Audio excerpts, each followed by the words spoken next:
ইতিমধ্যে এক্সামৰ নটিচ মুকলি কৰিছে, যিখিনি আছিলে DSSFW, আৰু ইয়াতে উল্লেখ কৰিছে আয়ুষৰ ফালৰ পৰা কিছুমান পদ ওলাইছিল আৰু সেইখিনি এক্সামৰ নটিচ আপোনালোকক উল্লেখ কৰিছে।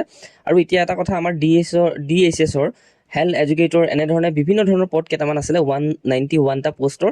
গতিকে সেই বিষয়টো আপোনালোকক ইয়াতে মই আপডেট জনাম, কাৰণ এতিয়া চাওক ইলেকশ্যনৰ কথা বহুতে কৈ আছে যে ইলেকশ্যনৰ পাছতহে এক্সাম হ'ব, ইলেকশ্যনৰ পাছত এক্সাম হ'ব, কিন্তু এতিয়া নতুন এখন নটিচ মুকলি কৰিছে এক্সাম নটিচৰ কাৰণে।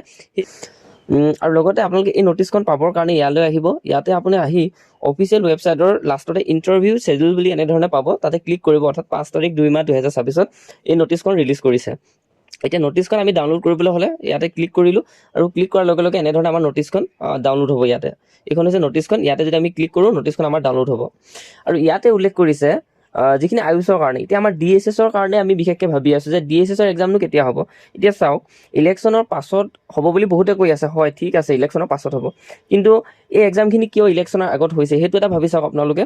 চ' সেইকাৰণে প্ৰিপেৰেশ্যনটো এনেকুৱা ধৰণে কৰক যে আপোনাৰ ইলেকশ্যনৰ আগতে হওক বা পিছতে এক্সাম হওক কোনো কথা নাই, কিন্তু এইখিনি এক্সামৰ যে ইলেকশ্যনৰ আগতে আপোনালোকৰ পৰীক্ষাৰ কাৰণে নটিচ দিছে, কি কাৰণে দিছে, ইয়াতো পোষ্ট কমেই আছে, কিন্তু যিটো DSSৰ 191টা পোষ্ট আছে তাতো বহুত বেছি নাই পোষ্ট, গতিকে সোনকালে হোৱাৰ চান্স বহুত বেছি আছে। মই আমাৰ যিখিনি গ্ৰুপত মেম্বাৰ জইন হৈ আছে তেওঁলোকক মই বিশেষকৈ জনাইছোঁ পাৰ্চনেলকৈ, কেতিয়া এক্সাম হোৱাৰ চান্স বহুত বেছি আছে। চ' সেইকাৰণে আপুনি এনেকৈ নাভাবিব যে কিছুমান ইউটিউবাৰে ক'ব আপোনালোকক বহুত দিন আছে যাতে কোৰ্চখিনি বিকিবৰ কাৰণে, তেওঁলোকৰ টেষ্টবিলাক বিকিবৰ কাৰণে তেনেধৰণে ক'ব পাৰে। সেইকাৰণে আপোনালোকে তেনেকুৱা কথাত ভুল নাযাব।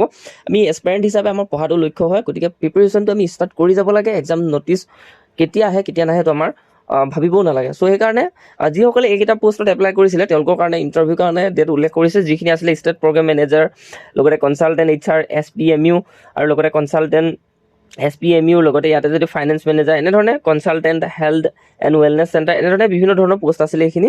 আৰু ইয়াতে ইণ্টাৰভিউ ডেটটো দেখিছে, অৰ্থাৎ ইয়াতে হ'ব ফেব্ৰুৱাৰী 9 তাৰিখৰ পৰা ষ্টাৰ্ট, আৰু ফেব্ৰুৱাৰী 10 তাৰিখ, ফেব্ৰুৱাৰী 11 তাৰিখ, ফেব্ৰুৱাৰী 16 তাৰিখ, 17 তাৰিখ, 18 তাৰিখ, 19 তাৰিখ, 20 তাৰিখ, এনেধৰণে এক্সাম হ'ব একেবাৰে 23 ফেব্ৰুৱাৰীলৈকে। চ' গতিকে আপোনালোকৰ যিসকলে ইয়াতে এপ্লাই কৰিছিলে, ইয়াতে আপোনালোকৰ এক্সামটো কাৰণে উল্লেখ কৰিছে, আৰু ভেনুখিনি এইকেইটা হয় ভেনুকেইটা। ইয়াতে ভেনু ডেট উল্লেখ কৰিছে, যিটো দিছপুৰ ল' কলেজত অনুষ্ঠিত হ'ব উল্লেখ কৰি দিছে। যিখিনি প্ৰথমৰ কাৰণে, দ্বিতীয়খিনি যিটো আয়ুৰ্বেদিক কলেজ জালুকবাৰীত অনুষ্ঠিত হ'ব। চ' ইয়াতে সকলোখিনি উল্লেখ কৰি দিছে, আৰু লগতে ইয়াতে আপোনালোকৰ শ্বৰ্টলিষ্ট কেণ্ডিডেটসকল পাব্লিছ কৰিব আয়ুষ যিটো অফিচিয়েল ৱেবছাইট হয়। আৰু গতিকে এক্সামটো ভাল ধৰণে দিব আপোনালোকে, আৰু ৰিপৰ্টিং টাইমটো 9:30 পৰা, আৰু date and interview of data entry operator shall be notified in due course. অৰ্থাৎ ডাটা এণ্ট্ৰিৰ পোষ্টৰো বহুতখিনি আছিলে, মোক বহুতে সুধিও আছিলে যে ডাটা এণ্ট্ৰিৰ এক্সাম কেতিয়া হ'ব। তেওঁলোকৰ কাৰণে খুব সোনকালে হ'ব, আপোনালোকক নটিফাইড কৰিব ইয়াৰ বাবে। আৰু নেক্সট আমাৰ চেনেলটো জইন হ'ব যিসকল ডাটা এণ্ট্ৰি অপাৰেটৰত এপ্লাই কৰিছিলে, মই সকলোখিনি আপোনালোকক জনাম।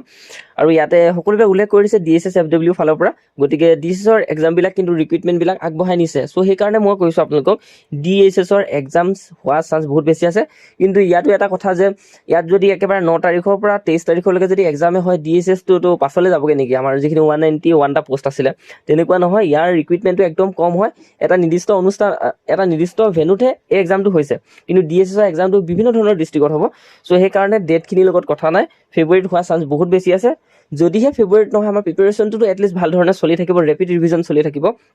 আৰু তাৰ বাবে আমাৰ চেনেলটো জইন কৰক, মই সকলোখিনি নটিফিকেশ্যন আপোনালোকক দিবলৈ চেষ্টা কৰিম। আৰু ইমানেই আছিলে অফিচিয়েল ইনফৰমেশ্যন, ভাল ধৰণে প্ৰিপেৰেশ্যন কৰক। আৰু ইমানেই আছিলে, কমেণ্ট ছেকশ্যনত জনাব যদি কিবা জানিব লগা আছে।